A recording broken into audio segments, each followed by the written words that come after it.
This is Bad North. I've done videos about this game before, but that was back in 2018 when it was originally released for the Switch.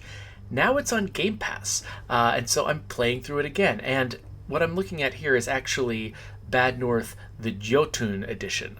And this is a new edition that I think it adds a few really nice quality of life improvements, including, I believe this is new, the ability to replay islands that you fail.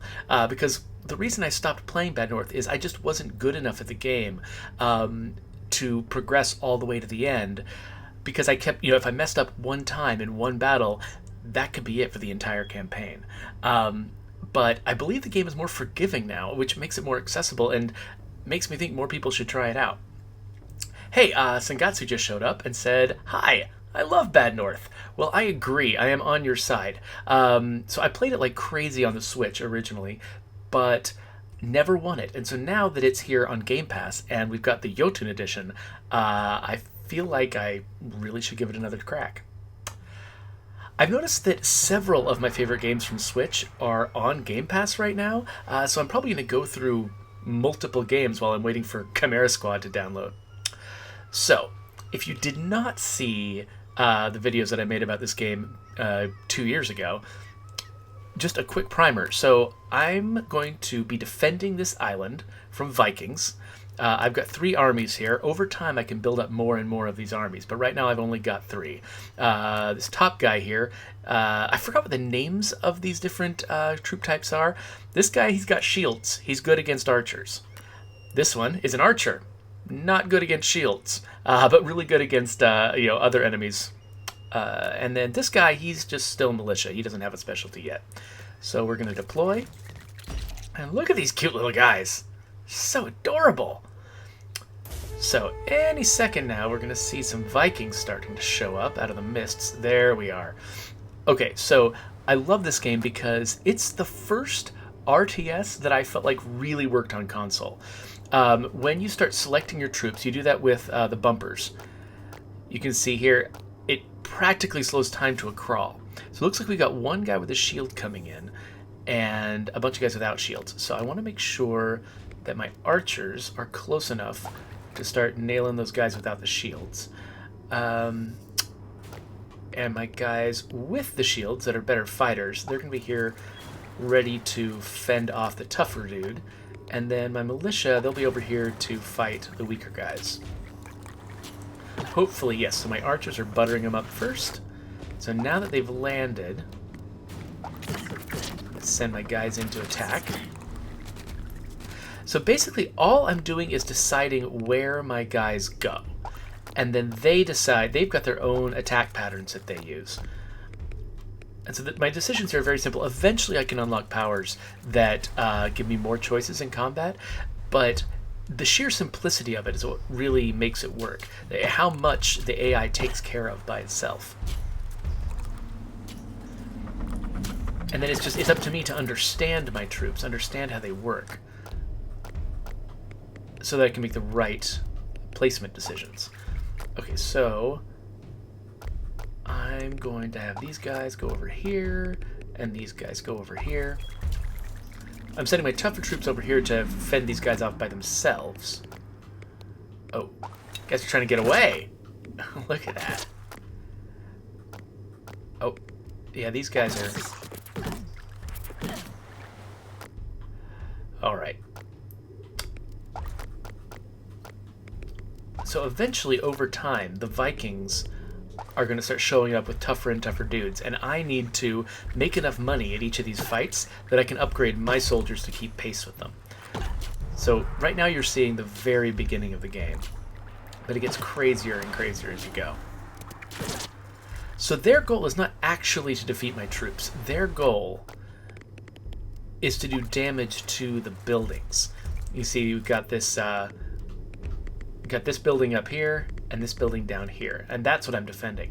When the buildings are up on top of mountains, they're much easier to defend, and so as you're selecting islands, you end up sort of trying to choose the islands that have the most defensible buildings.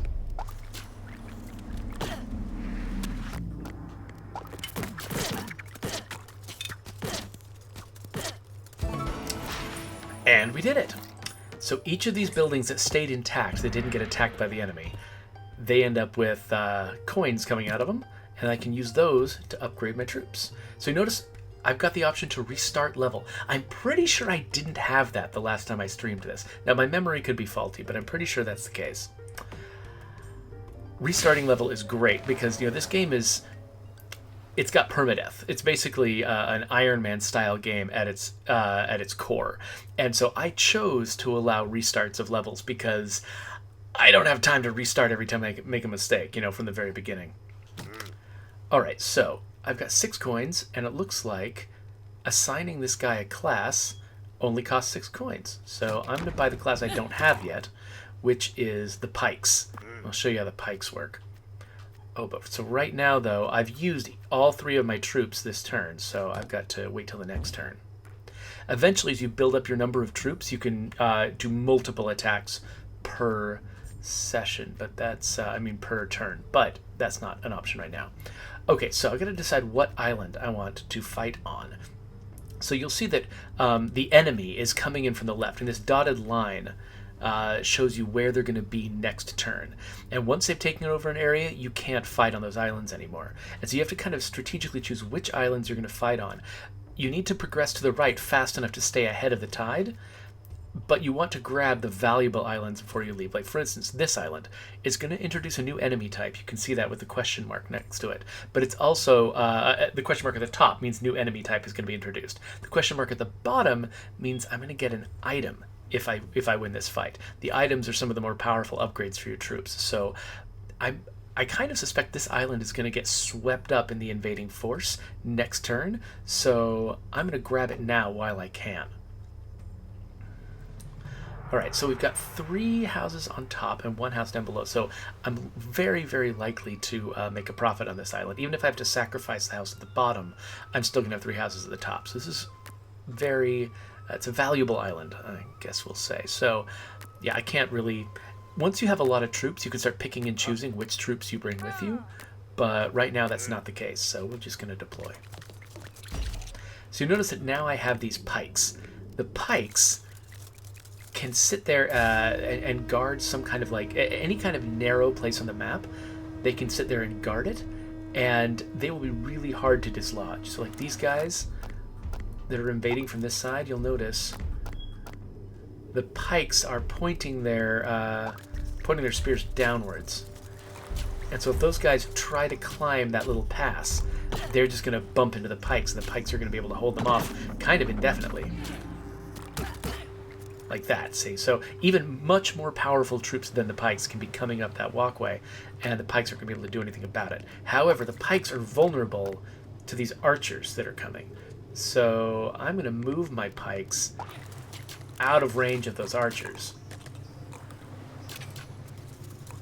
And my guys with the shields, in the meantime, they are not quite immune to the archers, but they're really, really resilient. Oh, more archers are coming. I'm going to move my pikes as far away from those archers as I possibly can.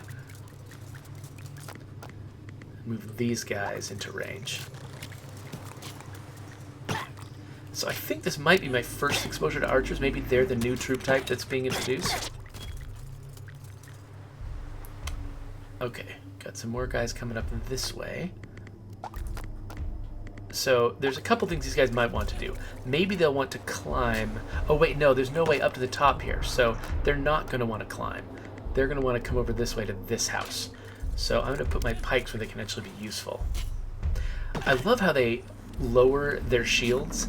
So lower their spears to sort of give me a preview of what direction they're going to be defending from. So now let's stick them here. Okay, we got guys with shields coming in, so my archers are going to be useless. If I can get these guys facing me, and the archers behind them, the archers can make a difference. But usually, yeah, the archers are not going to be worth very much against these guys. You can see they're sort of giving it the old college try. It's not making much of a difference. Is that it? Nice.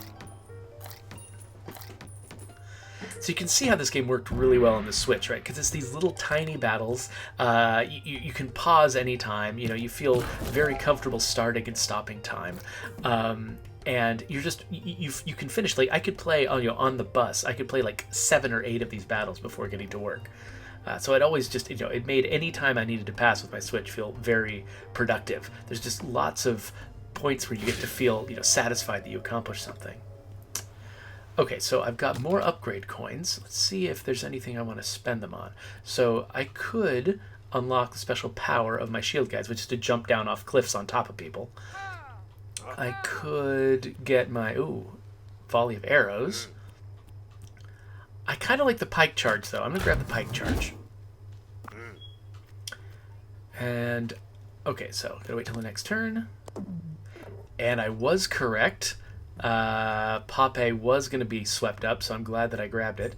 So now let's try Bratton, and let's get another item. So that item that I just got, the Holy Grail, it'll allow me to resurrect one of my armies if they die, but I can't assign it to any of the armies. So this one is going to get me another item, and maybe it'll be an item that I can actually use to upgrade my guys in battle. So we'll deploy and see where folks are coming from. I love this really long, narrow walkway. I don't think I've seen this one before. Each of these islands, I believe, is procedurally generated.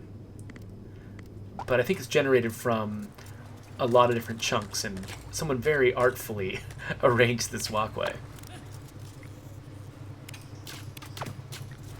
So Sangatsu says it's nice that they're showing the types of the enemies now. They weren't before. It's interesting trying to remember, because I originally played this game, in 2018, and it's been so long since I've done it. I'm having trouble remembering what's new and what's old. I think you're right. I think that the previews of the enemies to tell you exactly what you're in for, I think that that's new, and I definitely think that restarting the ability to replay a battle after you fail it is pretty new, but I'm not sure if that's it. That might be the main things that changed. I definitely feel like these battles are more winnable, though. I think they might have tuned the difficulty down a little bit to make the game more accessible, but I can't promise that that's the case. Oh wait, I forgot. I need to move the archers here.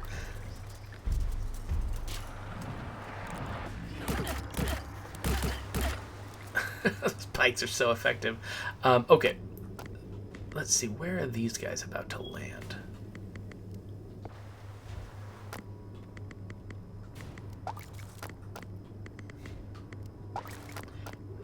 So as usual, my archers are not going to make much of a difference against these guys, but you never know if they can get a lucky shot in. Okay, so these guys are going to land in that corner. So, oh, wait. Okay, some new guys are coming in, so I'm going to try to fight these guys with my shields.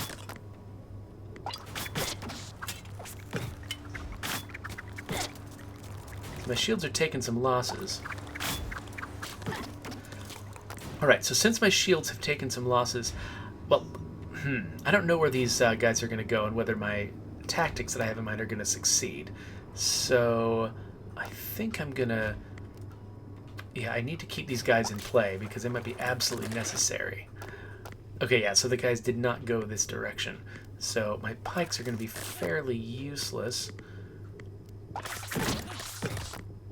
Unless... Let me see if I can make a charge work. Okay. That wasn't the most impressive of charges. I only got a couple of these shield guys left. I really... Oh, this guy's starting to attack the house. No. Take him out. Oh, look at that. So he knocked the guy on his butt, and then the guy was vulnerable to arrows. So that's really interesting to note. There's so many little tiny subtle things going on in the AI-controlled fights between these characters. It's like they've got a whole bunch of rules and mechanics going on that just play out by themselves that I don't really think about, but it makes the characters look like they have volition and intelligence, and it's just these little tiny armies are moving around. They're just like little pawns on a board, but then each of them has such a sense of life about them. It's really, really interesting to watch. Okay, so we beat that island, and what did we get? See, oh, we got bombs. Okay, cool. So I usually like to give bombs to my pikes, just to give them another option in battle, because they tend to be so limited. So give them a bomb, and then I've only got 5 gold, so I don't think I can buy any more upgrades. Alright, so next turn, the enemy advances. Hello, Dojin Cat Memes, nice to see you. Okay, so I eventually want to get to Sheep Isle, because that's going to give me a 4th army, which is going to be really, really valuable. So I want to either fight Kaldi or Hester. Hester has got so much more potential for money. You can see on the little mini-map that it's got 5 buildings, several of them large. That's going to be worth a ton of money compared to, like, this one up here is going to be more defensible, but it's only got the 1 building, so the reward isn't that great. So I definitely want to go here. Deploy my troops. And we zoom out and wait for some ships to arrive. So this island is not very defensible. You can see how many of the buildings are at ground level. Buildings at ground level make an island very difficult to fight. When all the buildings are up a hill somewhere, then it gives you a lot of choke points that you can use. Alright, I think this will be a better place for me to showcase... Oh, wait a minute. They're going to take so much damage. Nah, I can't really show this off. Well, let's throw the bomb. Oh! Killed my own guys. Well, that wasn't cool. I'm a terrible leader. And unfortunately, I don't really have a chance to... I'm not going to have time to replenish these guys. Well, these guys are going to arrive at different times. No, I can't risk it. So, these guys are going to... wait right here. And we keep my archers on the side with the depleted troops to try to even up the score a little bit. Hey, where are you guys going? No, no, no, no, no, no, no, no, no. Okay, so now I've only got 1 boat coming in, so I'm going to take this opportunity to replenish my yellow army. That means they have to go hide in a house for a little bit until their little pie chart fills up. Yeah, let's back these guys up just a little bit. Because when a boat lands, it actually disrupts your formation and pushes your guys back. And you don't want that. The pikes have to be in formation when they encounter the enemy troops. Okay, so these other guys are done, so I'll move them closer to the battle. But I think the pikes kind of have this well in hand. Okay, let's swap these two to opposite positions here. I'm going to see if I can use the pike's charge to good effect. That charge move is always so satisfying. Either you just kill a bunch of guys by bulldozing them, or if their guys are tough and they're not killed by the initial charge, you can knock them into the sea, which is probably the most satisfying way to wipe out. And like, so, there are these enemies later on that are these big armored Vikings, and they're really, really hard to fight. But if you knock them into the water, they're just dead. That's extremely satisfying. So, we got a bunch of money from that. And we unlocked another island. And this one has got the flag on it. The flag means I can recruit a guy. So first, let's upgrade somebody. So I can, let's see here. I can unlock the volley of arrows. I could just upgrade the quality of my infantry. Yeah, The infantry are the most versatile troops you have. So I usually tend to like have more infantry than any other class, and I want to upgrade my infantry first because they can sort of fill almost any gap. Like they can fight anyone, and they can, you know, survive more things. And so having a nice solid base of infantry at the foundation of your army is usually a good idea, at least in my experience. Like if you have, you know, if you bring in a bunch of pikes and then suddenly the enemy shows up with 1,000,000 archers, that can be a bad time. All right, so Sheep Isle is where we're going to go.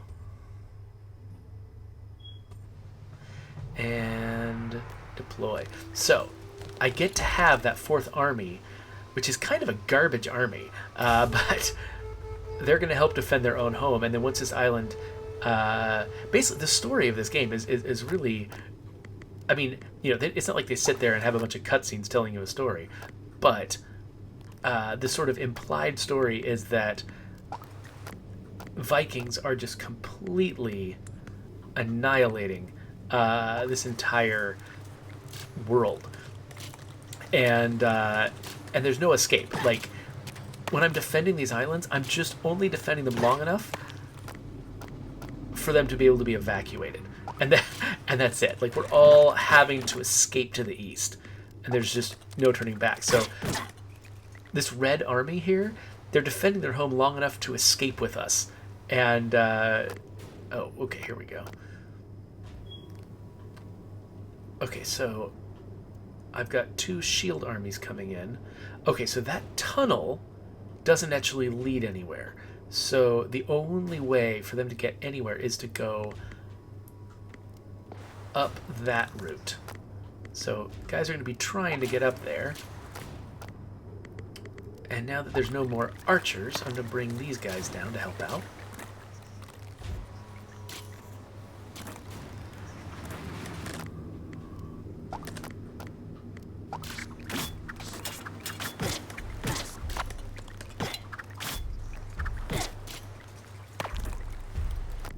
Okay, come on.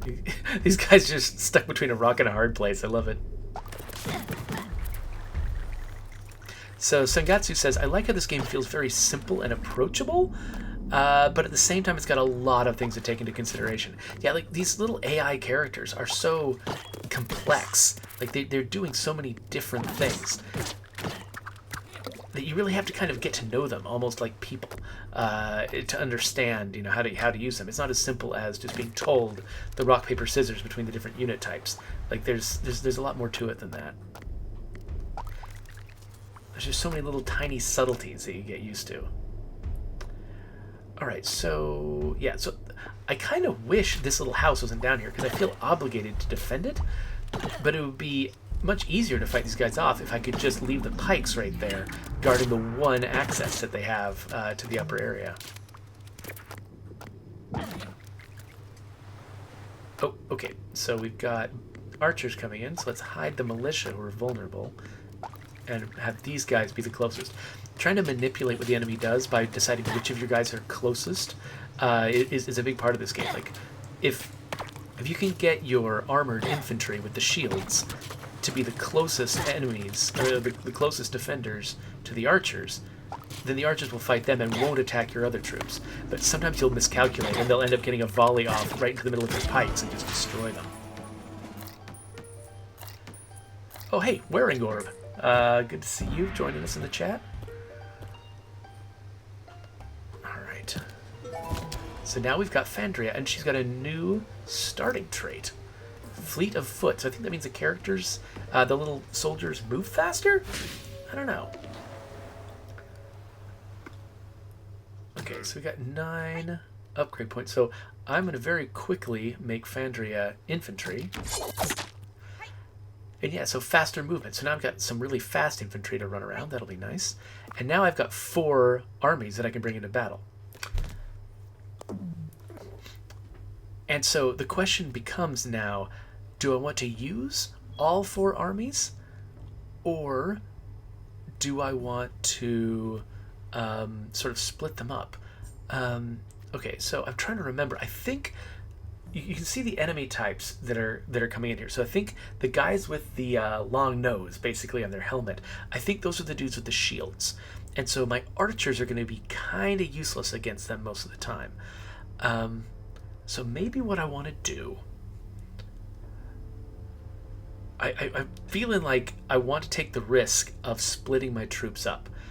If I split my troops up, I probably want to do pikes and infantry against these guys, and archers and infantry against these guys. So let's see if I can pull that off.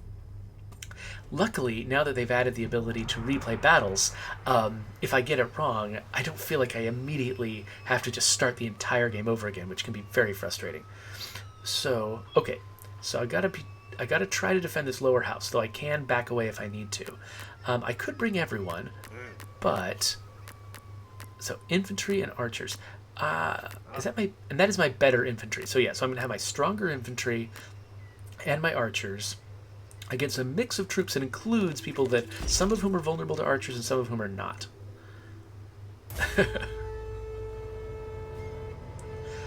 So, okay. Sangatsu is like, risk! Yes, exactly. Okay, so these guys...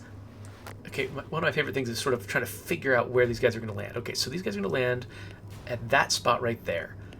They're going to... Their only option is to come around and climb up here and then come down. So they're going to be attacking this house. They can't even get to these upper houses until they've gotten near this house. So these guys might be able to shoot at them from behind while they are coming up this way. And just the little puzzle of rotating around the island and trying to trace all the little routes that people can take, it's just, I don't know. There's so many little tactile parts of this game that are just really fun. Like, I could imagine playing a version of this game in, like, augmented reality with these islands sitting on my desk or something. Okay, so basically anyone who lands on this side of the island has to climb up this tiny little walkway and expose themselves to my kind of advanced infantry. So the guys with the blood stains all over them, I'm pretty sure that means that they're injured. Okay, so we've now got a problem. We're being attacked from both ends, but everybody still has to pass through this area. So I'm going to hope my archers can take these guys out, but I'm going to put them in a better spot to hit everybody. Oh, they're already starting to burn this house. Gotta kill them quick. Okay, let's get them before they can get anywhere near the house. Now, one problem with going with very few troops is the fact I just can never replenish these guys. Because there's no time when I can afford to not have my infantry. So if they start getting reduced in numbers, I'm still kind of screwed. I have to keep using them.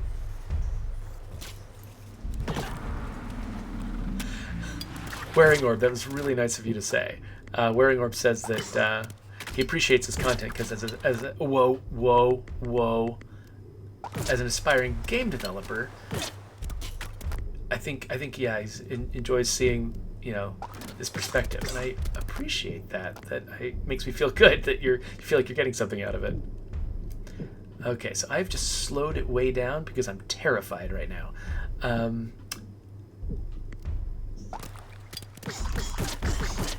Okay. I think... Okay, so the purple guys are almost dead, so I'm going to replenish them somewhere. Oh, man. While a building is burning, you can't replenish in it, so I'm going to put them someplace that seems relatively safe. Fight this guy. Okay. So now that building is not burning anymore. We're going to replenish my archers. These guys are going to come down here. No, do not burn that. That house is mine.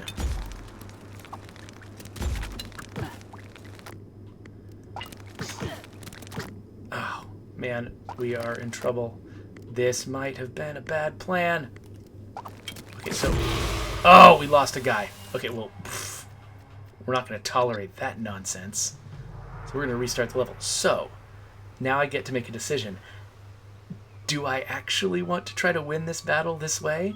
It might be a stupid idea. Because it's not like I made any, like, what felt to me like really huge tactical blunders. And so I don't really know if I can say that it's going to go any differently the second time. But I'm kind of inclined to try it again. Because the alternative is I only fight one battle and I just bring everybody in. And, yeah, you know what? I think I'm going to go with that. I think we've just learned that these guys are just going to get overwhelmed. So once I have leveled up my troops enough, or maybe recruited more troops, this will be a little bit easier. But, yeah, for now.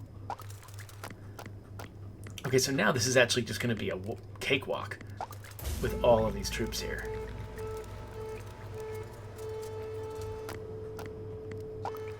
So I'll have these guys waiting here. These guys here.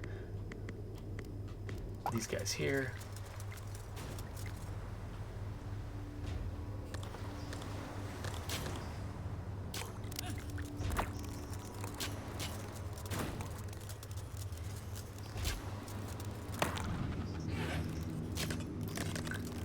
Sengatsu says, hooray for save scumming. Yeah, I mean, so I really like back when this game was a little bit more of a hardcore Iron Man roguelike, and it still is, by the way. You can still turn off the ability to replay battles and have it still work the way it used to. But, you know, I still liked it when it was that way, but for me, as somebody who just does not have a lot of time, you know, I've got a very busy life between work and kids. I like games that sort of that realize I don't really have time to start the entire game over from scratch. You know, it would be just a little bit too much for me to try to pull something like that off. And so the game is like, okay, you know, we realize that that not everyone has time to just replay our game completely from scratch every single time they make a mistake. So we're gonna, you know, I don't get quite as much bragging rights, I think, for beating this game if I took advantage of, you know, the checkpoints and the replays and all that stuff. But I get to enjoy the game from front to back, which I think it's still really important, you know? Okay, so these yellow guys are in trouble. So yeah, so this is why I needed the other armies here, because there's just no way these guys were going to last long enough. But luckily they have friends, so...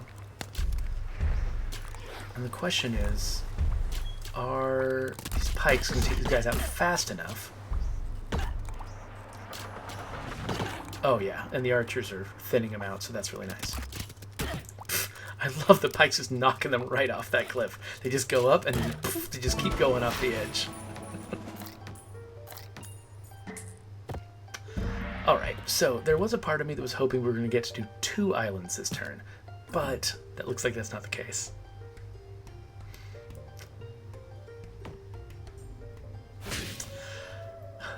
Wearing Orb, it's really inspiring to see your description of the game that you're working on, because I personally, as a game developer, like, I don't have any of the technical skills that would allow me to make a game on my own. I was hired, you know, kind of on the strengths of the practice I'd had as a writer. That's where I kind of began, and so I became a game designer over time, learning on the job, but I never went to get like a, you know, I was never trained in any of the technical skills that it takes to make a game. I don't know how to program. And so if I ever wanted to make a game on my own, I've got a huge learning curve ahead of me. And so there's a lot of tutorials out there and very sort of accessible game engines available. And so if I ever set the time aside, I think I could learn some of that stuff. But seeing somebody starting from scratch and starting at the beginning and teaching themselves those technical skills so that they can stand on their own as a game developer, it's really cool. So I feel like you're on a really good path, Wearing Orb, and it's fun to see. All right, next turn. So, all right, both of these look good, but Scary has got an item, so let's unlock Scary. Let's make that our next priority. Alright, so I don't think I'm going to get away with splitting the troops when if I were to sort of divide my army down the middle, one of them is going to have to be mostly archers, and I just think they're not going to be able to survive against the guys with the shields. So...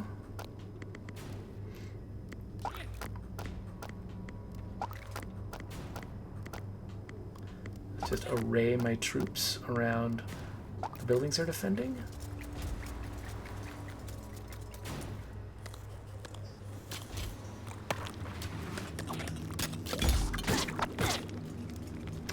Well, that was easy. Is that it? Oh, there we are. Is there no one else?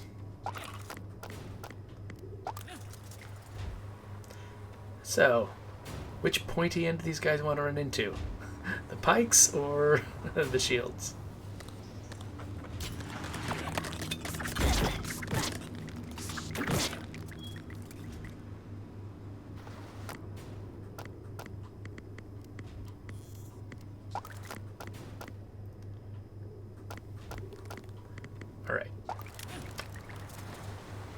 giving the pikes some backup in case these guys somehow get around them. And I figure these advanced infantry can kind of stand on their own.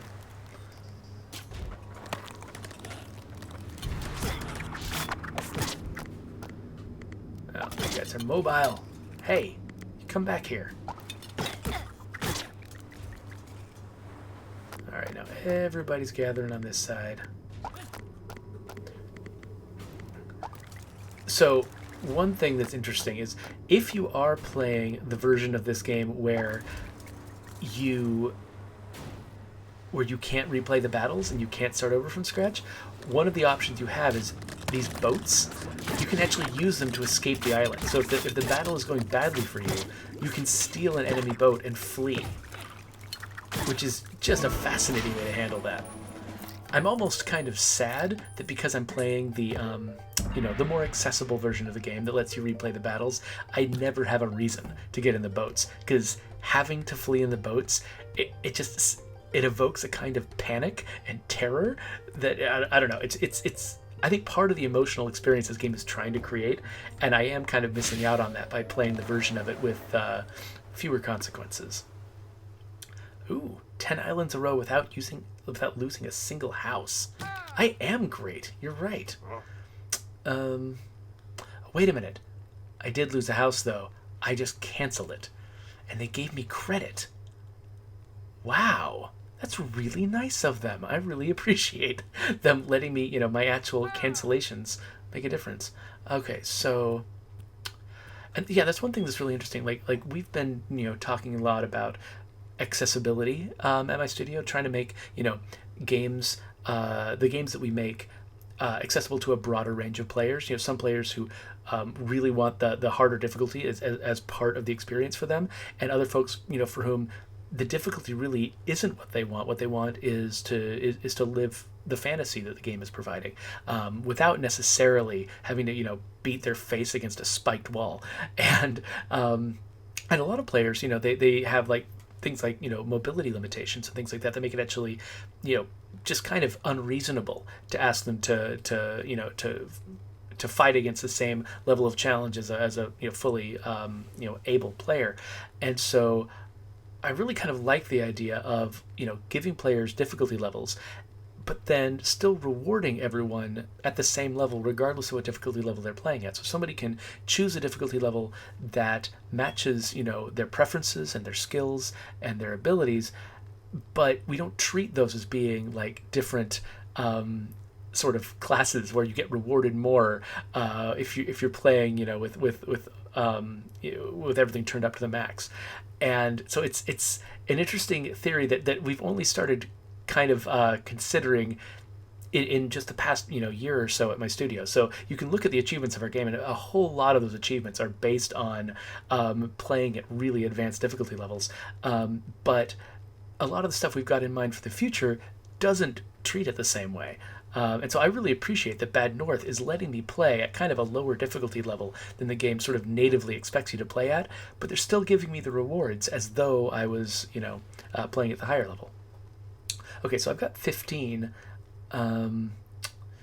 points here. I think so. The next thing I think I'm going to do is upgrade my pikes, because upgraded pikes can withstand a lot more from the enemy before breaking formation. Alright, but I gotta wait for the next turn because I've used all my troops. So look at this island. Malmo looks crazy. It's got so many buildings, but it's also indefensible. I think I'm going to try to build up my troops before I take Malmo. Why don't we make Malmo be sort of the final end goal of this session? We'll fight on Scary first. Oh, and here's a... No, I can't split the troops. Can't split the troops. I keep wanting, because these islands seem so defensible, I'm kind of like, oh, can I split the troops? Can I do it? I don't think I can do it. So we're going to fight here, and then we'll end our session on Malmo and see if we can fight off these guys, including this mysterious new character that I'm worried might be the Armored Viking. But it could be someone else too. Maybe it's like the Berserkers. I'm not sure. Anyway. Well, let's go Scary first. We want to upgrade our troops as much as we can, and Scary is going to have an item. Yeah, so Wearing Orb says, I think it's a good idea to suggest to the player that a game was designed with a certain difficulty in mind, but not to punish or belittle them for playing at a lower difficulty. Yeah, and finding the right language for that can be really tough. Like, I remember one of my frustrations with playing, what's Jedi Fallen Order? I loved that game, but when I first started playing it, and it offered me my sort of the difficulty selection, they described the difficulty selection in terms that made me feel ashamed to play at difficulty level 2. They described difficulty level 3 as being the one you play at if you have experience with third-person action games. And what they meant by third-person action games was Souls-like games. Like, if you play Souls-like games all the time, then you want difficulty level 3, or even 4. But for me, as someone who I don't play those kinds of games, like the very exacting and sort of punishing timing and careful decision making in the heat of combat that those games require, it's just not the kind of thing I'm into. Like I much prefer looser combat systems that are very forgiving. You can just kind of button mash and try a bunch of different random stuff, and things sort of go your way, and you can perform better by being more exact. But the game still makes you feel like a badass, even if you're, not quite playing as carefully as, say, you have to play in a game like Dark Souls. So they were trying to say, if you like Souls-like games, then play at difficulty level 3. But because they said, if you have experience with third-person action games, I'm like, dude, I've been playing third-person action games my entire life. And trying to say, that I'm new to that kind of genre would make me feel kind of embarrassed. Like I haven't learned anything over, the 40 years I've been playing video games. Yeah, that would make me feel ridiculous. And so, because of the way they phrased it, I felt ashamed, and I felt like I had to play on difficulty level 3, and I was not having any fun. And eventually I stepped it down again, but I stepped it down with a sense of frustration at the developers for shaming me. And so, when we consider, how we're going to write descriptions of our difficulty levels in State of Decay, we're considering making revisions into them and stuff like that. One of my top priorities is really trying to make sure that none of the difficulty descriptions make people feel ashamed of playing at a lower difficulty level. Like, we don't want to describe the lower difficulty level in a way that belittles people, but we also don't want to describe the upper difficulty levels in a way that makes people feel like, if I'm any kind of decent player, I must play at this difficulty level. We want people to feel like they're welcome and respected, no matter what difficulty level they select. Wearing Herb says, I remember some games when I was younger being straight rude about it, like calling it baby mode and things like that. So there are some games where the entire attitude of the game is about kind of being a little bit abusive. Like Doom, for instance, was like that. And, and I think there's some room to be forgiving towards games where they're taking almost like a comical attitude that way. So I'm kind of, I feel like, if your entire attitude is kind of tongue-in-cheek about stuff, it feels a little bit more okay to have that kind of stuff going on. But yeah, I mean, don't hurt me being and showing the picture of the what was it? Yeah, the Doom guy having like a little baby bonnet and a pacifier in his mouth in one of the difficulty levels. That it always felt a little bit belittling. And also, one of the bad experiences you can have with difficulty levels is when the game recommends that you play at a lower difficulty level because of the way you've been performing. That always feels like garbage.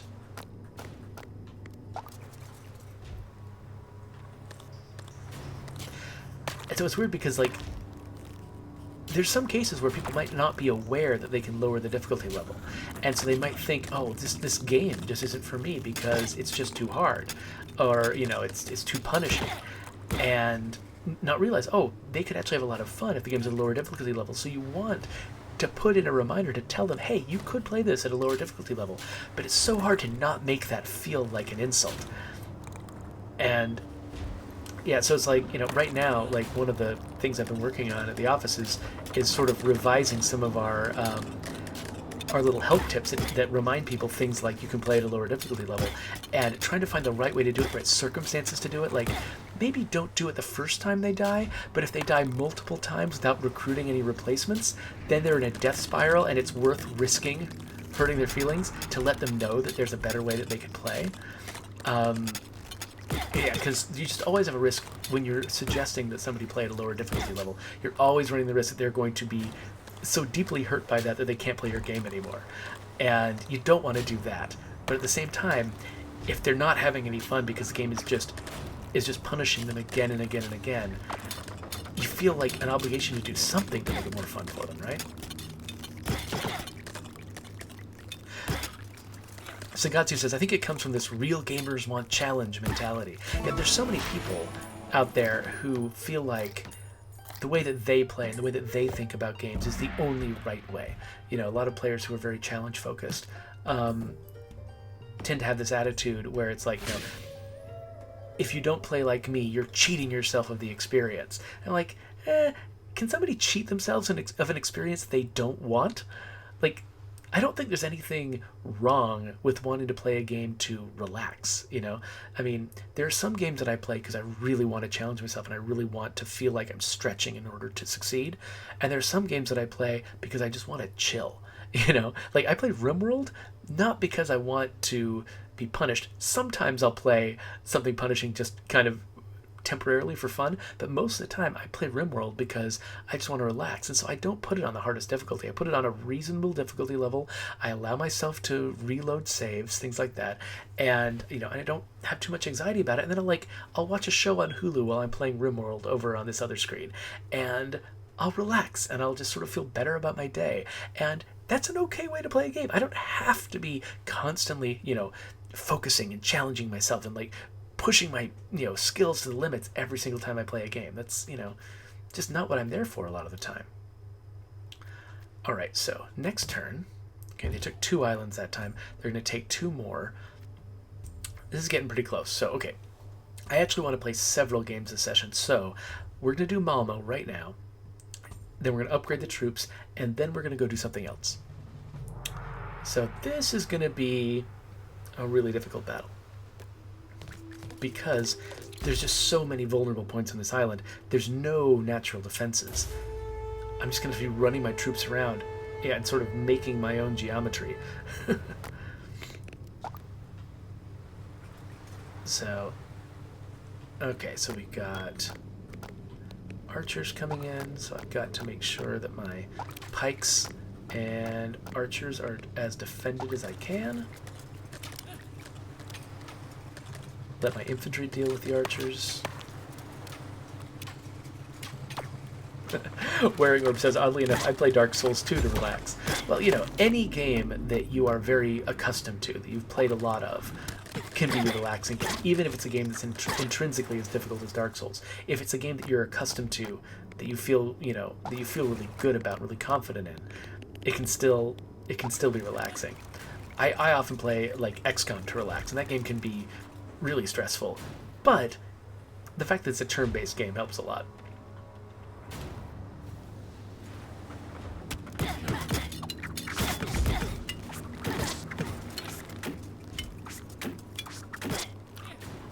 Okay, these red troops are not as strong as the others. I'm going to replenish them. Okay, we've got a big, huge army of these guys. So I'm going to bring everybody over, but I'm going to try... Yeah, I'm going to try to ram them into the sea. Let's see if that works. So as soon as they get close, I'm going to charge them. Oh, that's right. I don't need to charge them into the sea because I just killed them instantly as I stampede over them. Okay, we've got a lot of people. So I think I need my pikes over here with the bigger crowd. And I think these guys... Oh, actually... Okay, we've got a lot of folks in those boats, so I'm going to try to thin them out.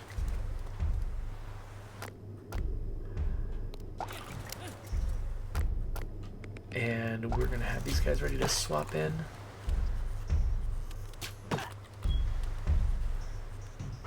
Okay, last volley. Swap. You take care of them. Nope. Oh. Make them fight. Don't let them just take the house. You got it? Okay, cool. I'm talking to these guys like they're real people. I don't understand why I'm doing that.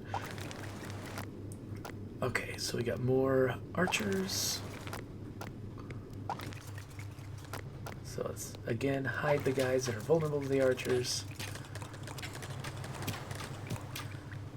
I love just the recoil from the arrows as they hit the guys with the shields. Just all these little subtle touches making these people feel like they're real.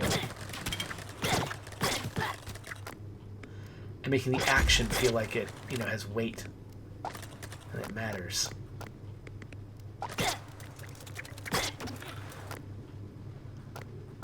Alright. So because there's archers, I can't bring my vulnerable troops to bear.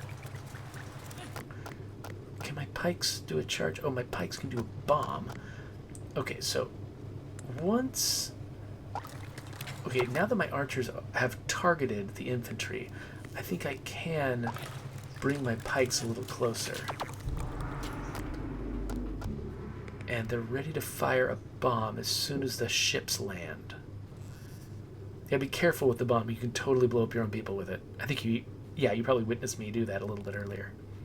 Alright. Oh, man. My yellow guys rushed right in there without me thinking about it. Alright. Oh, crap. Vikings.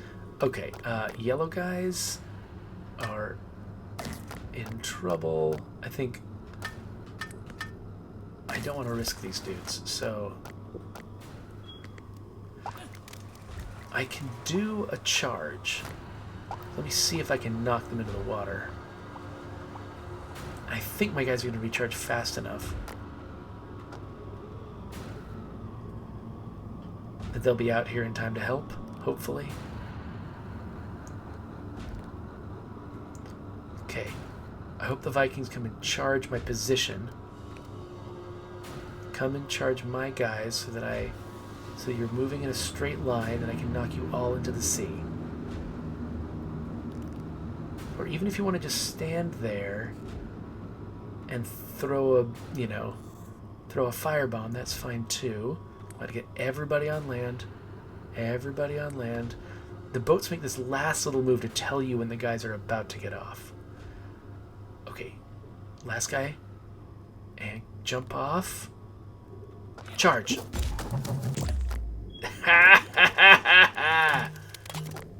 And now my other troops are out. Nice. A perfectly timed pike charge feels so good. Look at all this cash I just got. Ugh, that's crazy. Alright, so continue. That felt really good, and I've got a ton of money to upgrade with now. So I definitely want to just upgrade the intrinsic quality of my troops. And let's make these archers a little bit more useful, because these volleys can even kill guys with shields, and so that makes them a lot more versatile. And that's all my cash, and I think we've hit the point that we wanted to hit with this game right now. So let's wrap up this video. So Bad North, again, was one of my favorite games from a couple of years ago. It became my go-to game on my Switch that I just was playing all the time. And so seeing this updated version of it coming to Game Pass feels really good to me, because I hope this game gets another opportunity to get more people playing it, because it is seriously extremely good. And just, it's so fun and tactile to play. The little guys just feel so alive. And, you know, the tactics are really interesting. And it's an RTS that actually feels good to play with a controller, which I just didn't really think was ever going to be possible. So we'll wrap up the YouTube video the usual way, and we'll move on to something else.